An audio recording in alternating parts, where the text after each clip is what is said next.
Hi, this is Neha and I welcome you all to this class जिसमें हम continue करेंगे chapter number 2 methods of inquiry in psychology. और जैसा कि आप स्क्रीन पे देख सकते हैं, आज हम बॉक्स 2.1 जो कि आपकी एनसीईआरटी बुक में पेज नंबर 29 पर है, that is example of an experiment, इसको लेंगे because we have to begin with experimental method. और सो फार हमने ऑब्जर्वेशन मैथड तक स्टडी कर लिया है।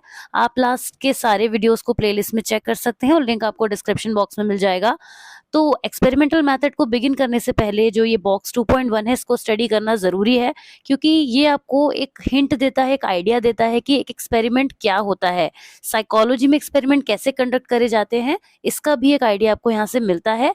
और इसको पढ़ने के बाद हम जब एक्सपेरिमेंटल मेथड की तरफ चलेंगे तो बहुत सारी ऐसी टर्मिनोलॉजीज आएंगी, for example variables, stimuli and many other terms, जिनको आप इसके बाद समझ पाएंगे। So without any delay let's quickly begin with today's class, जिसमें आज हम डिस्कस करने वाले हैं example of an experiment. Basically ये जो एक्सपेरिमेंट है वो दो American psychologist बिबलिटन and John Darley का एक एक्सपेरिमेंट था।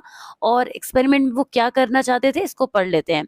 Two American psychologists, Bibb Lytton and John Darley, conducted a study in 1970. In order to participate in this study, the students of Columbia University arrived individually at a laboratory. इस experiment में जो दो American psychologist थे, उन्होंने different students को Colombia university में बुलाया, जहां पर वो उनके ऊपर एक एक्सपेरिमेंट करना चाहते थे।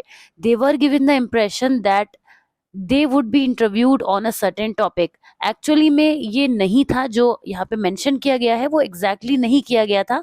कुछ और स्टडी करना था जिसको इनडायरेक्ट वे में कंडक्ट किया गया, जहाँ पर स्टूडेंट्स को ये कहा गया कि उन्हें किसी पर्टिकुलर टॉपिक पर इंटरव्यू किया जाएगा, और इसके लिए उनको अलग अलग तरीकों से डिफरेंट रूम्स में भेजा गया। Each student was sent to a waiting room to complete a prelims questionnaire. Some of them found two other people already seated in the room. जब ये स्टूडेंट्स थे, जब ये रूम्स में पहुंचे, तो कुछ स्टूडेंट्स ने देखा कि वहां पर कोई नहीं था। They were sitting alone. They were also given the questionnaire to complete their study, क्योंकि उनके माइंड को भी डाइवर्ट करना था। जो एग्जैक्ट सिनेरियो क्रिएट होने वाला था थोड़ी देर के बाद, उसको उन्हें पहले रिवील नहीं करना था।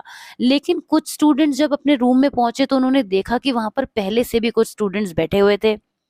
Some of them found two other people already seated in the room while others sat down alone. तो यहाँ पे डिफरेंट कॉम्बिनेशंस बन गए कि कुछ रूम ऐसे हो गए जहाँ पर स्टूडेंट्स अकेले थे, और कुछ रूम्स ऐसे हो गए जहाँ पर एक ग्रुप फॉर्म हो गया। Soon after the students had started working on the questionnaire, smoke began filling the room through a wall vent. Now this is the real scenario for which the experiment was conducted. I mean to say कि जो हमारे बिबलिटन और John Darley दो psychologist थे, इन्होंने यहाँ पर ये ऑब्जर्व करना था कि जो स्टूडेंट्स हैं वो इस सिनेरियो में किस तरह से रिएक्ट कर रहे हैं। So this was the experiment.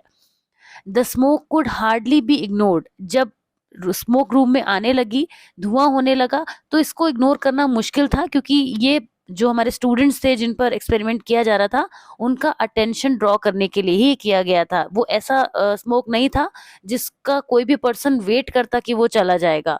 With in 4 minutes the room contained enough smoke to interfere with vision and breathing.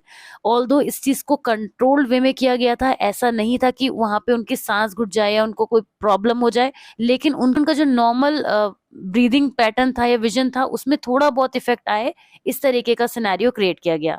Lytton and Darley were primarily interested in knowing how frequently students simply got up and left the room to report the emergency. जो इनका experiment था, इसमें यही जानना चाहते थे कि कितने स्टूडेंट्स ऐसे थे जो इस इमरजेंसी को रिपोर्ट करते हैं और कितनी देर में करते हैं। बहुत सारे फैक्टर्स को उन्होंने यहाँ पे नोट डाउन किया, जैसे कि फॉर एग्जांपल कितनी देर में स्टूडेंट्स ने रिपोर्ट किया, कितना टाइम लिया, कितने स्टूडेंट्स ऐसे थे जिन्होंने उस सिचुएशन को खुद टैकल करने के लिए सोचा, और कुछ स्टूडेंट्स ऐसे भी थे जिन्होंने इमीडिएट रिस्पॉन्स दिया। Most 70% of the students who were waiting alone reported the smoke, but those reported in groups were far less. वैसे भी ये होता है कि कोई इमरजेंसी का अगर सिचुएशन हो जाती है, तो ऐसे केस में क्या होता है कि जो अकेले में अगर कोई पर्सन उसको अटेंड कर रहा है तो वो बहुत ज्यादा फियर में आ जाता है, जबकि ग्रुप में थोड़ा सा चीजें जो होती हैं वो एक दूसरे की हेल्प से हो सकती हैं, ऐसी टेंडेंसी लोगों में होती है। तो ये एक्सपेरिमेंट यहाँ पर ये भी दिखा रहा था कि किस तरीके से स्टूडेंट्स ने जो था वो ग्रुप में होने पर उस सिचुएशन को टैकल करने की कोशिश की। Groups consisting of 3 naive students reported it only 38% of the time. ये कुछ डेटा है जो उन्होंने अपने स्टडीज के थ्रू क्रिएट किया कि जो जहाँ पर स्टूडेंट्स थे 3 स्टूडेंट्स थे वहाँ पे 38% ऑफ द टाइम ही उन्होंने रिपोर्टिंग करी। When the students waited with 2 other confederates who were instructed beforehand by the researchers to do nothing. ऐसा भी एक सिनेरियो क्रिएट किया गया था जहाँ पे कुछ स्टूडेंट्स को 2 स्टूडेंट्स को ये बताया गया था कि an emergency situation will arrive, तो वहां पर भी जो स्टूडेंट्स थे उन्होंने वेट किया। ओनली 10% स्टूडेंट्स रिपोर्टेड स्मोक, सिर्फ 10% स्टूडेंट्स ही ऐसे थे जिन्होंने स्मोक को रिपोर्ट किया। Now what we get out of this experiment, actually this study was conducted to figure out कि लोग ग्रुप में किस तरह से बिहेव करते हैं, इंडिविजुअली कैसे करते हैं, और भी कई पर्पस थे। But this experiment here in your book mentions tells us something कि किस तरीके से साइकोलॉजी में एक्सपेरिमेंटल मेथड किया जाता है। आप ये देखिए कि यहाँ पे बहुत सारी सिचुएशंस ऐसी थी जो कंट्रोल थी। जो स्मोक था वो इस उसको भी कंट्रोल्ड अमाउंट में ही सेंड किया गया, ऐसा नहीं किया गया कि किसी पर्सन की डेथ हो जाए या किसी पर्सन की सांस में कोई इश्यू इतना बड़ा हो जाए कि उसको हेल्थ हैजार्ड्स हो जाए। तो यहाँ पर जो स्टूडेंट्स थे उनके डिफरेंट कैरेक्टरिस्टिक्स थी, उनके बिहेवियर का पैटर्न अलग अलग था, बहुत कुछ नोट करने वाली चीजें थी। और हमें ये पता चलता है इस एक्सपेरिमेंट के थ्रू कि किस तरीके से साइकोलॉजी में एक्सपेरिमेंटल मेथड कंडक्ट किए जाते हैं।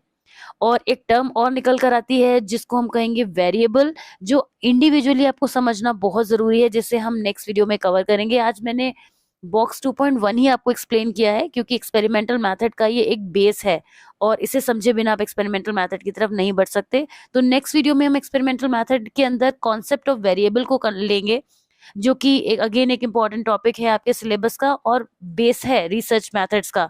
रिसर्च अगर आप साइकोलॉजी में पढ़ रहे हैं तो उसका ये ग्राउंड है जिसको आप मिस नहीं कर सकते। तो मैं यही कहूंगी आपसे कि नेक्स्ट वीडियो तक आप वेट कीजिए। I'll see you super soon in the next video. अगर आपने चैनल को अभी तक सब्सक्राइब नहीं किया है तो प्लीज कर दीजिए, and see you soon in the next video. Till then take care, bye bye.